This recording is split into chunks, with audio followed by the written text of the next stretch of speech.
Right, I'm going to try and be succinct and not cry, which, judging that this is me and basing evidence on literally every other situation in my life, I don't think that's gonna happen. I've already not been succinct. Good start. Okay, so I've been wanting to talk about this for a while to the internet, and I think because of like a bit of shame and embarrassment, they're similar but not the same, I haven't, but I think it might be important. And then something happened this week that made me go, I would have loved to have known about this before going through it. Here goes. 6 months ago ish, doesn't matter really about the timing, I had my smear test, my regular smear test. 3 years ago I had another smear test, and it came back that I had the HPV virus and some abnormal cells. So I went to have a colposcopy, which is where they like open you up and put a camera right in you, and my cells had started to sort themselves out. Oh, by the way, I'm in Aldi. Is that okay? Are they going to sue me for talking about vaginas? And I'll just do that. Cut to 6 months ago, I have a smear test, and the same thing has happened. I still have the HPV virus, which means my body hasn't fought it off. Now, the HPV virus, it stands for something like human papillomavirus, and it's sort of a sexually transmitted disease. It comes in many different forms. It's basically like the common cold. Like, there are so many different colds. Sometimes they're really, really bad, aren't they? And sometimes like they might even lead to pneumonia. Whereas the HPV virus is like, there's loads of different versions. Your body could like fight it, or some might stick around and become more dangerous. And then where it differs from the cold analogy is that it can then, if left unchecked, lead to cancer. So I think it's something like, I really should have checked. I should have checked the stats. This is not. It's something like 99% or something. I'll check it. I'll put it in a caption of cervical cancer cases are caused by the HPV virus. Anyway, back to me. So I have my smear test. I've still got the HPV virus and I've got some abnormal cells. I go for my colposcopy again, and they open me up and they go, oh yeah, you've got some dodgy looking cells there. They're actually looking dodgier than last time, so we're gonna buzz them off with it's called a large loop procedure, where they get like an electrical loop wire, you know, like it's like at fun fairs where you can't touch the metal wire because it'll go buzz. That's like the sort of thing they buzzed on my cervix. Now, because I'm me, I talked to a lot of friends about this. Oh my God, there's so much seagull shit on my thingy. Oh God. Yeah, most people had either had it themselves, where they're like, yeah, I had to get my, had to have a loop procedure to get my dodgy cells off. I can't stop looking at that seagull shit. I can't cover up Aldi and the seagull shit. So yeah, no, that's not gonna work. So I was like, okay, I'm not alone in this. It's not pleasant. It's really unpleasant, but I'm not alone in it. And I'm kind of grateful that they're taking smear tests and abnormal cells more seriously, I guess.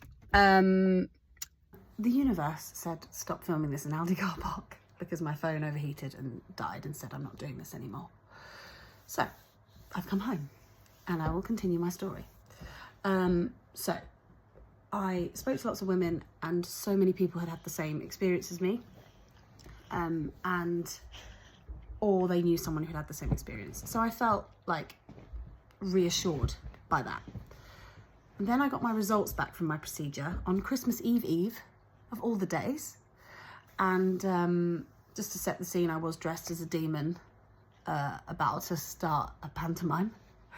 and my phone buzzed with the like NHS app, and I read the letter, and it said, sadly, you still have some high-grade cancerous cells and something called a smile, which is a very ironically named lesion that was on my cervix, which is it is one of the deadlier versions of the HPV virus. So it's still in the pre-cancer stage, but again, if left unchecked, could become very dangerous. Because all of this is so under-researched, when I then Googled it, because I wanted to know what the hell was wrong with me,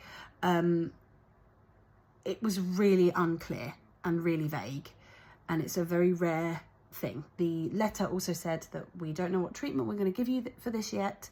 We're going to have a meeting about it. I got a call from the doctor, the colposcopy doctor, who is amazing and lovely, and she said what we're going to go ahead with, this was in January after they'd had the meeting, is we're going to do the procedure again, but with the knowledge of this lesion, so they know where to go, and they'll probably have to go in a bit deeper than they did before, that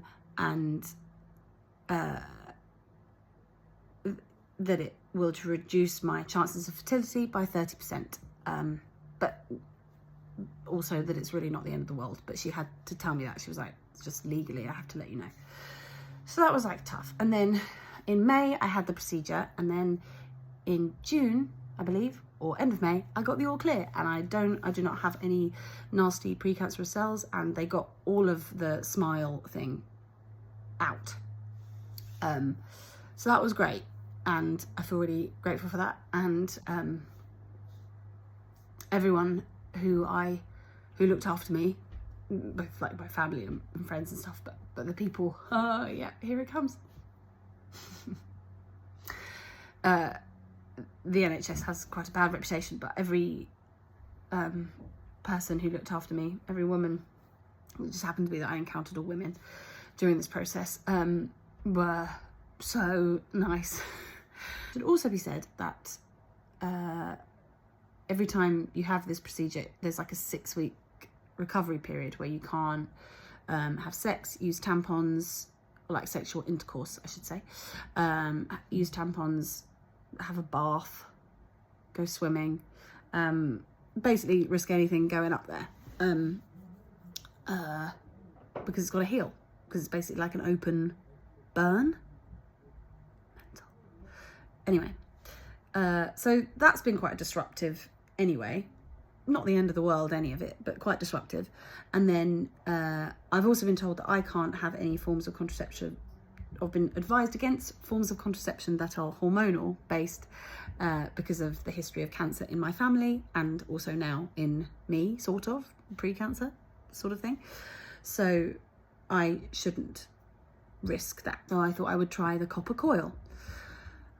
And so I got to my appointment.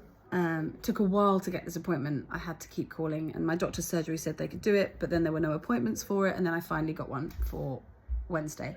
And then I went there and I sat down, and the doctor said, just so you know, I've read your history, and it seems as if, like, so because you've had 2 of these procedures now, these LETS procedures, these loopy things, it's unlikely the coil will stay in when you get it, because you've had chunks of your cervix removed, essentially. And the way the coil works, if you're squeamish, I found this like quite, they sort of pull the womb neck. She kept saying the womb neck, which is a phrase I never needed to hear. Sort of through the cervix, and then pop the coil in. Again, I'm not a doctor. This is probably so inaccurate, all of it. But this is my understanding. And yeah, it's just unlikely. I've sort of reduced the space in which they can do that. I haven't, personally. So they tried it, and what ensued was, right, the fact that having the coil fitted doesn't just come with anaesthesia as a given is absolute clown shoes. That is bananas bonkers. What? It was like a medieval torture session, but with these 2 wonderful women being really, really nice to me. Anyway, it was unsuccessful. The coil did not fit, did not go in, and largely because of what's gone on before with all these procedures. So that was really sad. And I didn't know that that was going to be a side effect of what's happened. So that's why I'm doing this. Because as much as it's embarrassing, and I don't think succinctly talking about health stuff is my forte, I didn't know anyone else, and I couldn't find anyone else apart from in a medical essay or research document that I found online that had actually had what I had. And I think we just don't know enough about cervical cancer as it is, or the HPV virus. It's still really vague and weird, and I also think it comes with a lot of shame because it says virus, and like STIs and things like that, we're still all a bit, I don't know, we're all still a bit Victorian about it. And we shouldn't be, because they can get really dangerous. And also women still find smears really embarrassing, and like, who's to say that me having that smear didn't like stop me getting very poorly. I'm crying. It's okay.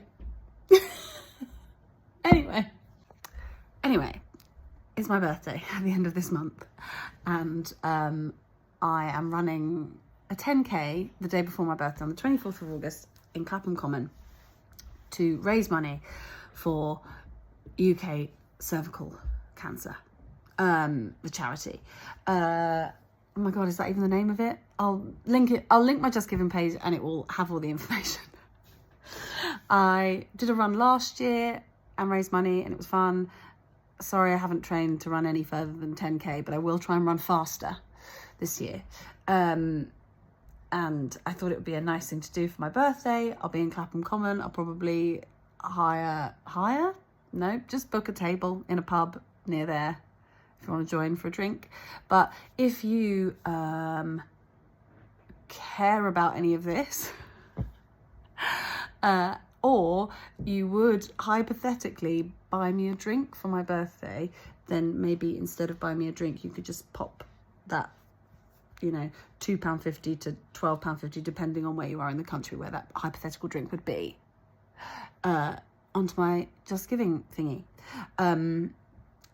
I am doing this because I just really think we need to talk about all this a bit more, and this charity not only provide services for in the UK, but they provide services for less privileged countries, because I mean, if the situation is bad here, you better believe it's worse in some other places, like everywhere.